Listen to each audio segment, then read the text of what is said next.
Well, hello, Transparent Church and friends. This is Pastor James with the Word of the Day.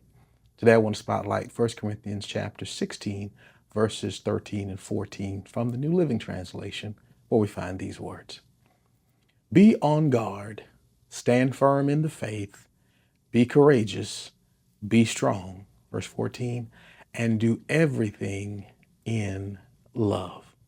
Well, as we get started with this day and ready for the weekend, I want to leave you, as we've been talking about courage this week, with today the courage to lead as a theme. What Paul does in this writing of the first letter to the church at Corinth, he spent a lot of time correcting a lot of the problems that persisted in the church. But he concludes the letter, getting them prepared for Timothy's arrival.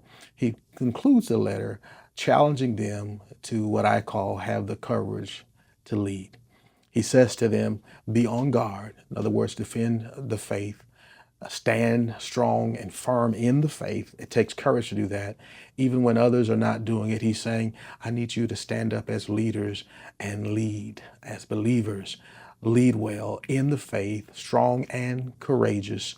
And he wraps everything around a major message he was sharing at the church, to the church at that time, and that is do everything in love. And sometimes it takes courage to love those who don't love you. It takes courage to lead when folk don't want to follow. It takes courage to lift those who are trying to pull you down.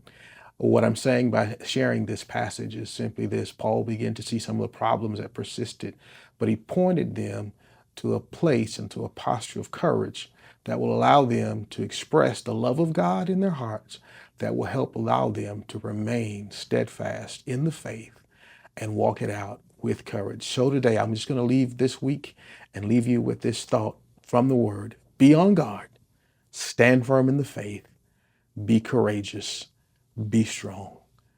Have a great weekend. Lord willing, we'll see you at church on Sunday, online or in person, or we'll see you next time. Make it a blessed one, and we'll talk to you then.